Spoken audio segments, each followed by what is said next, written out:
So when Karateka was finally published, I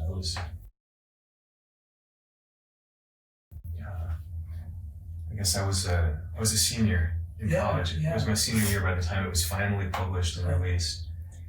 And I remember for the first few months, it was kind of a letdown. It seemed like it was going to be a flop, that it wasn't going to sell well. And that was because, I mean, in retrospect, it's because in those days there was no marketing, there was no advertising for games. Because it shipped in, I think, November or December. It just took a few months before anybody really found out that the game was out there. Word of mouth built very slowly. So I went back to school after the winter holiday, kind of thinking, well, worked for a couple of years on this game and, it's good, I'm proud of it, but it's not really doing anything. It's not, it's not gonna, be a big hit or change my life in, the ways that I was dreaming of. And then slowly it kind of started to build, and I think it was in the spring that we found out that it was #1 on Billboard magazine's chart. And then the first big check arrived, and it was like, it wasn't just more than I had ever earned by my own efforts before. It was like it paid for my tuition for that year. I spent 3 or 4 years making Prince of Persia. That whole time I was living off the Karateka royalties, and Karateka made Prince of Persia possible. Right. It's easy to care about story now because everyone has to, right? Story is, in most games, considered like a mandatory aspect. Jordan predates all of that. I think he really was one of the early pioneers of story and video games can go together and they can complement one another, and the game's more interesting because it has a story. I think he was one of the first people to really push that idea.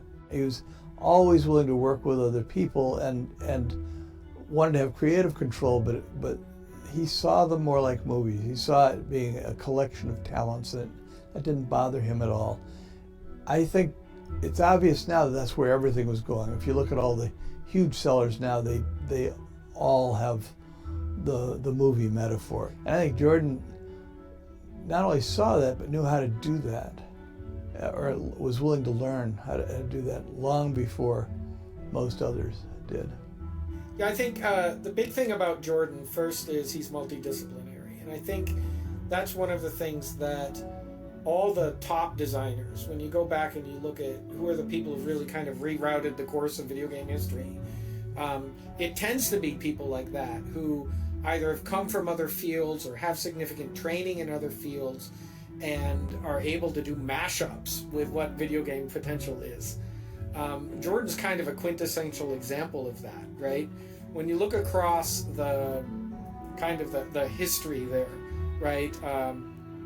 And whether you start with Karateka and you go to Prince of Persia and then forward with that franchise and his later involvement, what at each step, what each of those big leaps has done is tend to change or reorient our way of thinking about doing video games.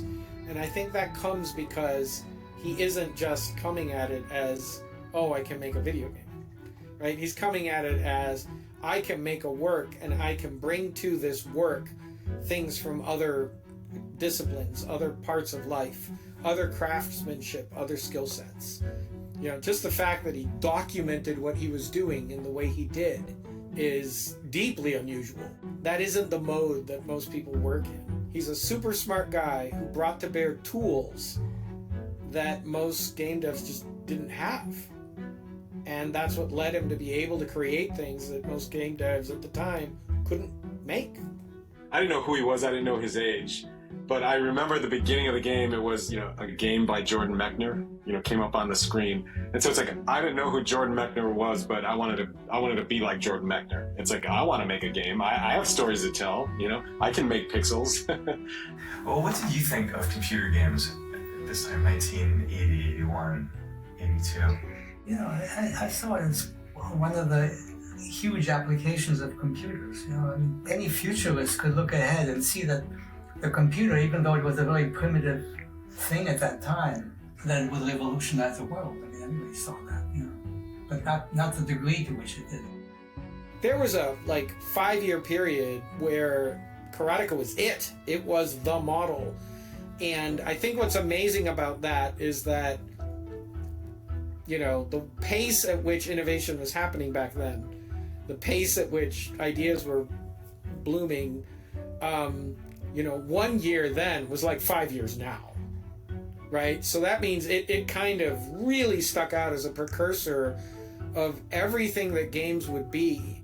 I kind of expected that computer games would become important, but that wasn't influencing me in how I related to you. I wasn't thinking of it as a business thing. I just thought of it as one of your passions that should be developed to the full, pursued to its logical conclusion. So you were interested in these computer games just because I was interested in them? Yeah, entirely. I mean, I had no interest in them at that time. I never played a computer game. Didn't expect that I would ever. 100 years from now, people are going to look back at Karateka, and they're going to see the very beginning of what by then will be a vibrant interactive medium that has evolved far beyond film, far beyond what we know today, because it had humanity. It borrowed elements from film that made film relevant to most people, not just geeks, right? About people and stories and about emotion. One reason that video games are so popular is because of the emotions they evoke. And prior to that, prior to Jordan, so much of it was about violence or satisfaction or the tension. And this is the first game I had ever seen where somebody fell in love. It's not that we didn't have really big swings at storytelling. We did, right? Like some of the stuff that was happening in the Infocom games in plain text was huge, just really big swings. But they weren't graphical, they weren't visual, right?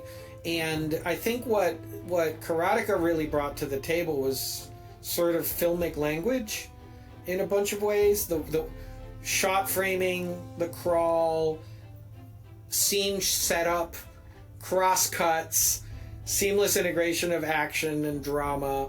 All of those things are, to my mind, what Karateka really laid the groundwork for. I think that Karateka will stand the test of time as one of the most elegant, the most cinematic, and most carefully crafted game experiences that's ever been done. It's just a jewel that still holds up to this day as one of the most classic games ever, one of the most powerful storytelling games ever, and one of the games that has a quality bar in every second and every pixel of the game. It's amazing. Okay, I think they've got enough. Yeah.